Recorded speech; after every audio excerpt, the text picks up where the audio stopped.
कभी आपने सोचा है कि महागठबंधन में मुसलमानों की हैसियत क्या है और मुसलमानों को आखिरकार तवज्जो कितना दिया जाता है? क्योंकि जिस तरीके से अब असदुद्दीन घूम घूम के मुसलमानों को एकत्रित करके महागठबंधन के खिलाफ बोलते हुए दिखाई दे रहे हैं और कह रहे हैं कि अरे मुसलमानों कब तक दरी बिछाओगे, अब तो सोचो, अब तो चेतो, नहीं तो जिंदगी इसी में कट जाएगी और तुम अपना नेता नहीं बना पाओगे।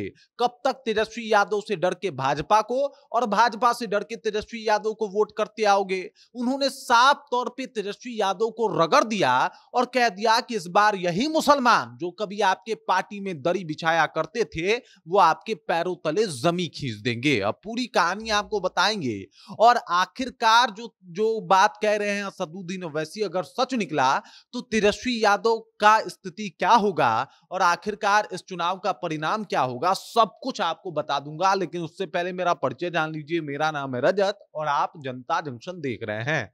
सबसे पहले आप समझिए कि 18% मुस्लिम आबादी, जो कि आप समझ जाइए कि किसी भी चुनाव में सबसे ज्यादा हावी होती है। असदुद्दीन ओवैसी का कहना है कि भाई 14% आबादी वाला सीएम बन जाता है, 2-3% आबादी वाला डिप्टी सीएम बन जाता है और इसकी घोषणा भी हो जाती है। लेकिन वहीं पे 18% जिसका वोट पूरा का पूरा तेजस्वी यादव को चाहिए, उनके बारे में ना कोई बात करता है, ना उनके हक की लड़ाई लड़ता है और वहां पे मुसलमान जो है वो कहीं ना कहीं कमजोर पड़ जाते हैं। उनका जो यूज है वो बस चुनाव चुनाव तक होता है और उसके बाद उनके बारे में उनका ख्याल तक लेने तेजस्वी यादव नहीं आते। तो अब ऐसा नहीं चलेगा। उन्होंने साफ तौर पे ये भी कह दिया कि दाढ़ी और टोपी देख के हमको इन्होंने इनकार किया था। दरअसल असदुद्दीन ओवैसी ने ऑफर किया था कि भाई चलिए हम लोग साथ में मिलकर चुनाव लड़ते हैं, मोदी को हराना जरूरी है, बिहार से जो है वो एनडीए को हटाना जरूरी है। तब तेजस्वी यादव ने कहा था कि अगर आपको इतना ही फिक्र है तो आप चुनाव मत लड़िए, बल्कि आपको चुनाव लड़ना ही नहीं चाहिए। आप बिहार में क्या कर रहे हैं? अब इस बात से असदुद्दीन ओवैसी का आत्मसम्मान जो है वो लहूलुहान हो गया। सबको पता है कि भाई एक तो सामने से जाके ऑफर करो और सामने वाला कह दे कि ना ना आपकी तो हमें जरूरत नहीं है, इससे कितना ज्यादा आत्मसम्मान को ठेस पहुंचता है। और उसी आत्मसम्मान की वजह से असदुद्दीन ओवैसी अब बिहार घूम रहे हैं, बिहार के मुसलमानों को एकत्रित कर रहे हैं और कह रहे हैं कि जरा विचार कर लो कि जिस पार्टी को आप सपोर्ट कर रहे हो वो आपको कितना सपोर्ट करता है। असदुद्दीन का ये जो दाव है कहीं ना कहीं 18% वोट जो है वो महागठबंधन से खींच लेगा और अगर 18% वोट खींचा गया तो आप समझ रहे हैं इसका परिणाम क्या होगा। इसका परिणाम ये होगा कि आरजेडी मतलब रफा दफा हो जाएगा, कहीं दिखाई नहीं देगी ये पार्टी और इसका बहुत बुरा हाल हो जाएगा। तेजस्वी यादव को फिर विचार करना पड़ जाएगा कि भाई साहब अब क्या करके मुसलमानों को जो है वो ठीक किया जाए। अब समझिए आप इस बात को, मतलब आपने देखा होगा कि हर एक जात को लुभाने के लिए तेजस्वी यादव ने टिकट बंटवारे में उनको काफी तवज्जो दिया।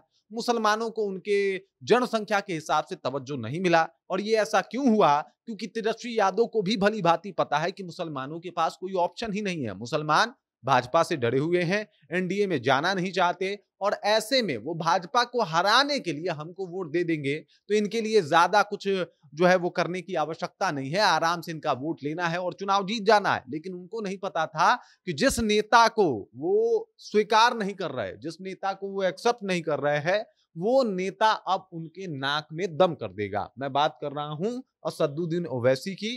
इन्होंने कह दिया कि जिस तरीके से पाकिस्तानी लोग जब मैं बोला करता था भारत के खिलाफ तो मुझसे जला करते थे, मुझसे परेशान हुआ करते थे, ठीक वैसे ही जो तेजस्वी यादव हैं वो पाकिस्तानियों की भाषा बोल रहे हैं। इनका सोच भी उन पाकिस्तानियों जैसा ही है जो मुझे कहीं ना कहीं ये अपने से दूर करना चाहते हैं, अपने से हटाना चाहते हैं। ये साफ तौर पे जो है वो अब असदुद्दीन ओवैसी ने इनको पाकिस्तानी कह दिया है। मतलब इस तरीके का बयान जो है वो सामने आया है असदुद्दीन ओवैसी की तरफ से।